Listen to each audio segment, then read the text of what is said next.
Welcome back. In this video we're going to be reviewing the RG556 from Anbernic. So as you can see here, I've got them all set up. This is the brightest screen settings. That's maybe an unfair disadvantage to the Retroid Pocket 4 Pro, because I'm doing PS2 emulation and it's, you know, it's that typical kind of dull effect rather than colourful, but we'll get to that in a moment. So I've seen a lot of reviews recently of the 4 Pro and the 556, comparing them, contrasting them, comparing them to the Odin 2, comparing them to the original Odin, negatives and positives. And I just want to give my hot take. So my last video was the Retroid Pocket 4 Pro, so if you've not watched that already, go across and watch that. I've got lots of game footage. I basically talk about why I love this little device and why I think it's the baby brother to the Odin 2. But that's not to say I don't also love the 556. Now it's a strange one. I got my Anbernic 556 just after I returned from Paris. Now I ordered it and my expectation and hope was it would arrive before I left so I could take it with me.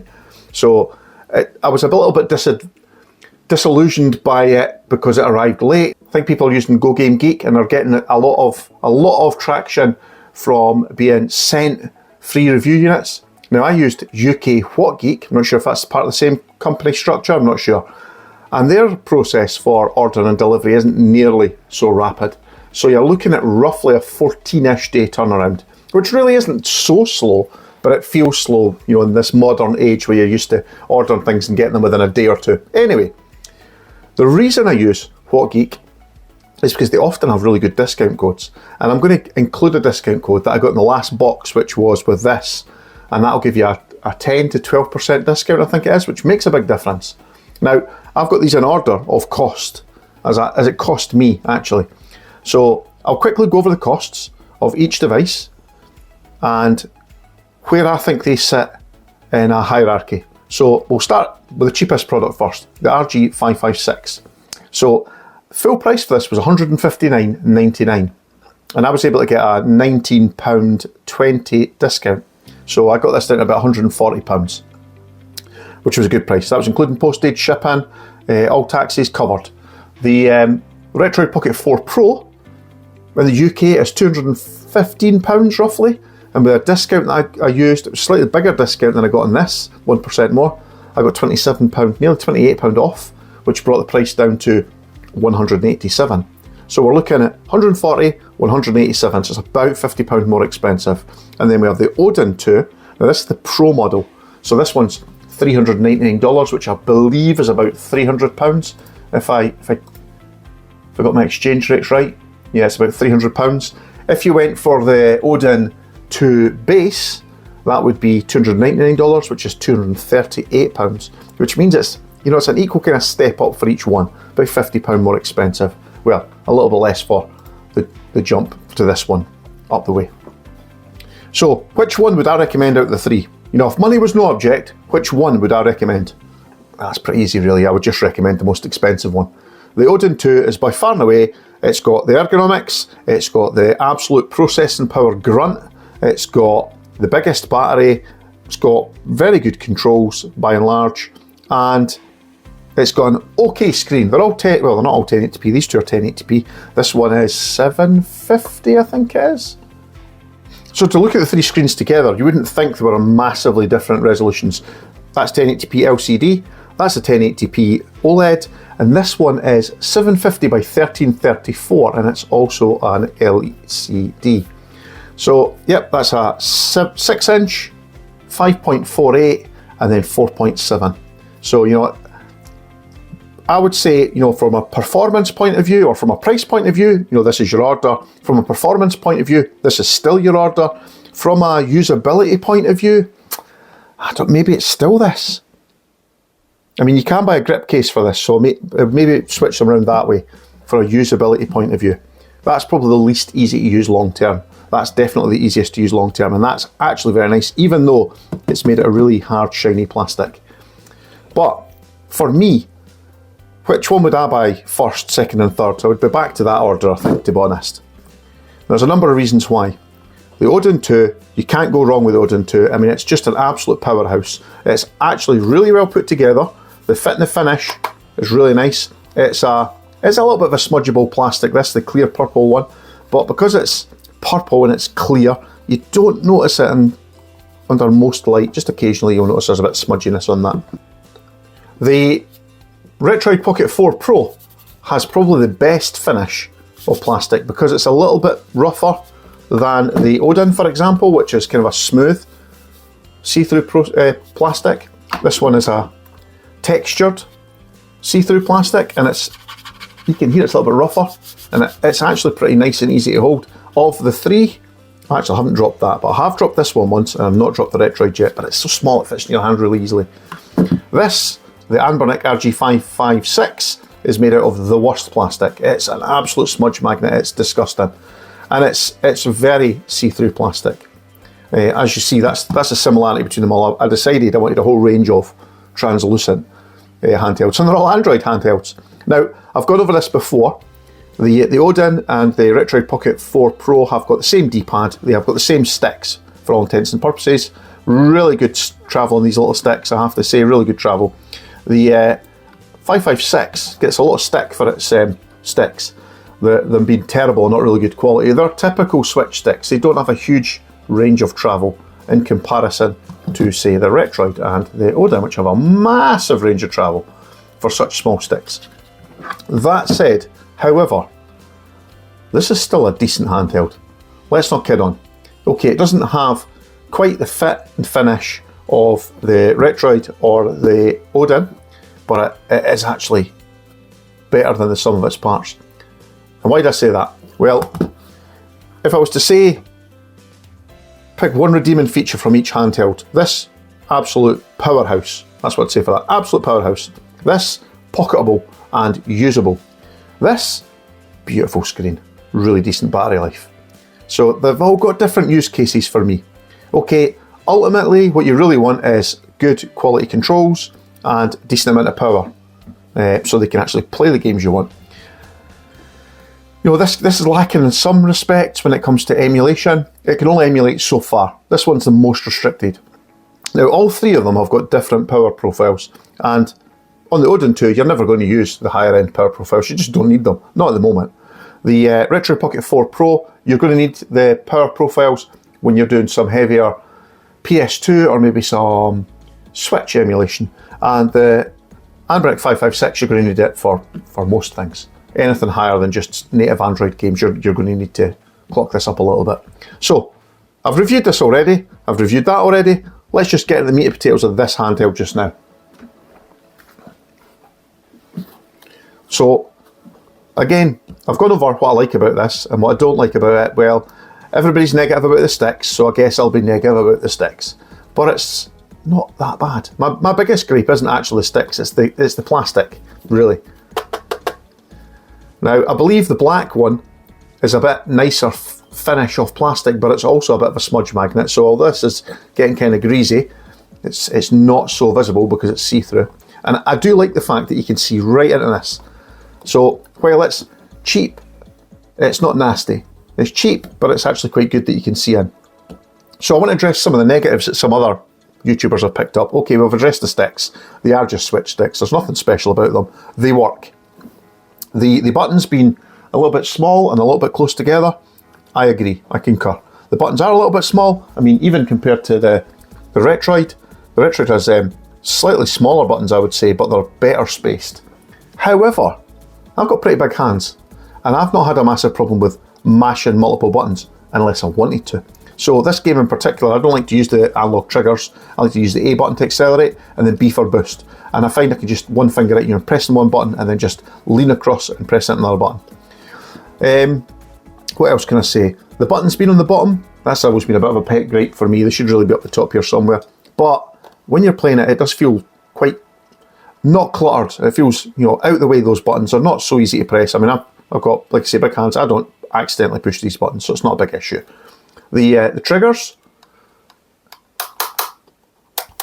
are definitely the tightest, tautest triggers I've used on any handheld recently, and they feel okay. I've had this for about, I'm going to say about 4 weeks now, and I've given it a pretty good workout, I have to say.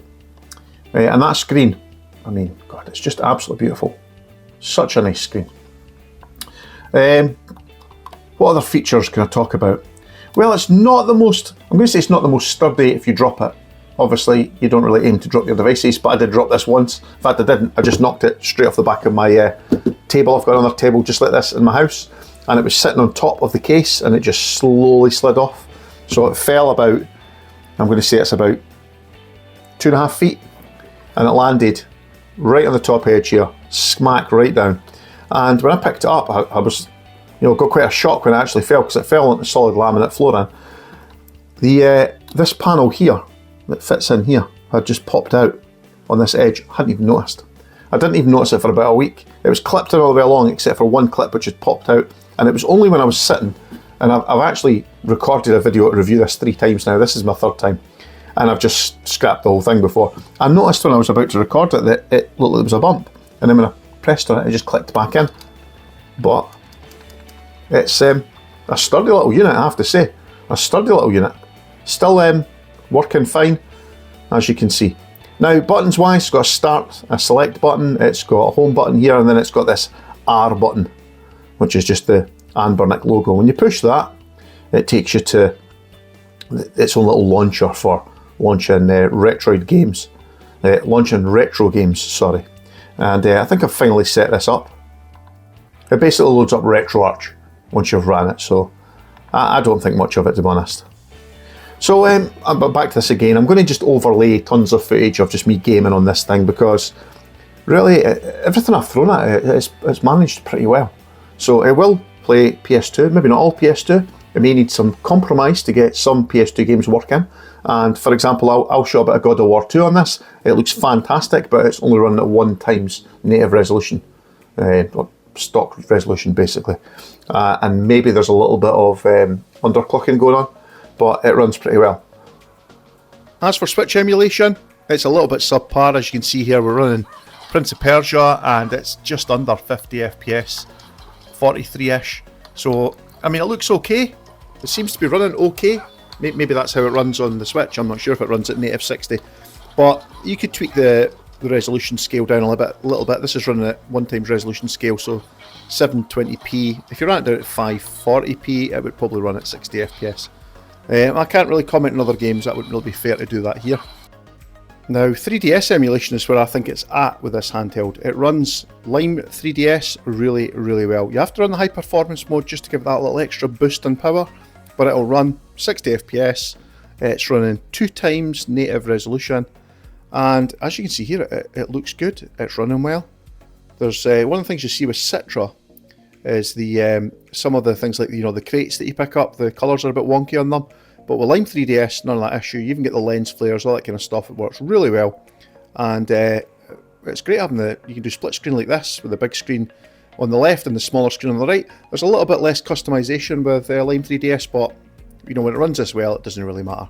The only stuttering you see is when you cross the finish line when you finish a race, and that's the only stutter I see when I'm testing this game. Now, the other emulation I wanted to show was PPSSPP, but I seem to have lost the footage, and as I'm now editing, I can't really be bothered re-recording this bit, and I might do a specific PPSSPP video because it runs so well. You can run it at 4x resolution and it runs like a dream. However, I thought it might be worth putting some actual native gaming on here. Now, as you can see here, we're running Genshin Impact, which doesn't have native on-screen controls, so we've used the screen mapping software. I've mapped most of the buttons, if not all of them. I just wanted to see how well it ran here, and as you can see, this is a mix of medium to low settings. Looks really nice on the OLED screen, and it runs pretty well, I have to say. You wouldn't know that you were running screen mapping software other than the fact I've mapped all the buttons on screen, and it runs perfectly well. You could play this game quite happily like this with low to medium settings. Again, I'm using the higher performance setting, but you could run the lower performance setting if you set it to, say, target 30 FPS, have it targeting 60 FPS. Now, I can't actually tell how close it is to that 60 FPS. There's no FPS counter that can show on screen, but I thought this ran pretty well. Let's check some more native gaming. Up next, this is a real test for this handheld. This is Wreckfest. Now, Wreckfest wouldn't install on this device until I found a way to install it. I've posted a video on that already. It wasn't supported by Android, so I couldn't install my own game on my own handheld, but I found a way. Now, it's run pretty well. I'm running low settings here, and Wreckfest really is a real test for Android. As you can see, it's not running at 60 FPS here, but it feels like it's running north of 30. It's pretty smooth. It's pretty good experience. I mean, I don't have any sound because I managed to screw up recording the sound for this content today, but the sound quality was fine. The animation, as you can see, is pretty good. It's pretty responsive. Wreckfest runs, so I was quite impressed with that. And finally, the one thing that I was really looking forward to testing on this, and that was a bit of moonlight streaming. So here we are playing Forza Horizon 4 on my Minis Forum PC, which I use quite often on the channel. I'm remote playing that. It's not running as smooth as it could because I had a little problem with the PC, which I found out a little bit later on after recording this footage, but it's actually running pretty well. It's locked pretty much at 60 FPS. It should have been faster than that, and I resolved that issue, but from a streaming perspective, I'd only be aiming for 60 FPS anyway. And as you can see, this looks pretty good, doesn't it? Very playable enough on this small screen. It's only 5.48 inch, but because it's a 1080p OLED, it's really crisp, it's really sharp, and it's really high detail. And I'm really impressed with this. I mean, my driving's not much to write home about. I like these games, but I'm not particularly good at them. As you can see there, just missed that checkpoint. But this looks and plays really well. The sticks, although they're just cheap Switch sticks, they actually work pretty well, I have to say, and the triggers work fantastically well. Let's finish off on a little bit more game streaming. This time we're going to have a look at a little bit of Spider-Man. And as you can see, again, this is medium to high settings, I think, on my Minis Forum PC. It was running a little bit stuttery because the graphics driver wasn't working quite right, which I've now resolved. So just bear in mind that if you see any stutters here, they're actually the Minis Forum PC that's stuttering, not the Anbernic RG556. But, I mean, this looks great. The OLED and the darks here really work really well. When you go down these dark avenues and then you go up into the light, it's just so nice to look at. So this is actually a really good streaming handheld, I would say. And like I say, those controls really aren't that bad. The analog sticks, well, they don't have to be super precise for Spider-Man. You're swinging around from rooftops and you're, by and large, you know, you're kind of auto-targeting baddies. So actually these sticks are perfectly acceptable for this game. Yep, you can still see there's a few stutters there, but if you actually look at the FPS counter at the top left, the stuttering is actually on the Minis Forum PC, not on the Anbernic itself. But yeah, it feels very playable. So, and I think that pretty much rounds off our game testing. Now, just to round off this video, the last thing I wanted to check was the D-pad, because I'd seen a couple of reviews where people say it was really, really easy to get false diagonals, and as you can see here, I'm showing false diagonals. But if you rock the stick gently, you don't get any false diagonals. You have to really push hard to get that false diagonal. So I think, I'm not saying those other videos were disingenuous, I just think they maybe were a bit rougher with the gamepad than generally you would be. Some other reviewers, you know, when they show these false diagonals, are quite gentle on the D-pad. I was being relatively gentle there, just normal use, not pushing hard. But just to show what I mean there, I could do the same thing on the Retroid Pocket 4 Pro. If you're gentle, it won't register false diagonal, but if you're quite firm on the button press, then it will. And we'll show you that just in a second here, once I manage to get myself comfortable. So as you can see here, it's hard to see on the stick, but yeah, there is showing on the stick, you know, that's possible to get false diagonals if you're quite firm with your button presses. And in fact, you can do it on the Odin 2 Pro as well, which we'll just get this over here, and as you can see, we'll load up a gamepad tester here as well. And here we have it, right, there you go. See, it's quite easy to do a false diagonal. You just have to push down really hard. It's not a case of, you know, if you do a gentle wiggle, which is the general test that you see people doing, it's actually fine. So I would say that the bad press that the RG556 is getting for false diagonals is maybe a little bit misplaced. Certainly in my experience it is. I found that the false diagonals, I mean, you really have to push down. You can see the white side of my finger there as I'm pressing down hard. Now the button itself is a bit slippy, so yeah, maybe that's why people are pushing harder down it, just so they don't slip off the buttons. Like I say, the general build quality of this device is pretty good. The materials they've used could be slightly better, like I've shown before.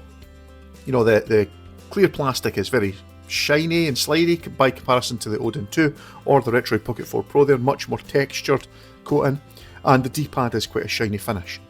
The sticks are a little bit on the cheap side because they're more like standard Switch sticks, but the screen makes up for it. The Unisoc T820 system on chip, SoC, makes a big difference, and it's just a generally pretty reasonable device. If you take into consideration the price Price to performance wise, the Anbernic RG556 is actually a pretty decent little handheld, and if it's all you can afford, if you can afford £130 to £140, it's actually a pretty good purchase. The case, on the other hand, well, I didn't get the original case, so I bought this one via AliExpress. It's just a standard Anbernic case in the dodgy Gucci feeling materials, and at least one reviewer had said how this was a bit mashed in the post. Yeah, they're all like that. Mine's a little bit mashed too. That said, the device fits very well. It's a bit soft on the top, so I'm not sure how much actual protection it would give if you like threw it in a bag, but it's better than nothing. So it's quite a nicely shaped case. It will protect the bottom of the case from getting scratched. It is a little bit slippy sitting on top. This is how I was storing it the day when I said it slipped off the top of the case. It was on top and it was charging and it just slid off. By comparison, this is a Retroid Pocket 3 case, which I purchased for my 4 Pro, and it's a smaller case, it fits much tighter, it's slightly better quality, and it was quite a bit cheaper than the Anbernic case. So yeah, if you can afford a little bit more, go for the Retroid Pocket 4 Pro, I would say, but you won't feel shortchanged going for the Anbernic 556, which is still a pretty good handheld. For me though, between the 3 handhelds I've shown today, I've really fallen in love with this little Retroid Pocket 4 Pro. Anyway, thanks for watching this video, and I'll catch you in the next one. Bye for now.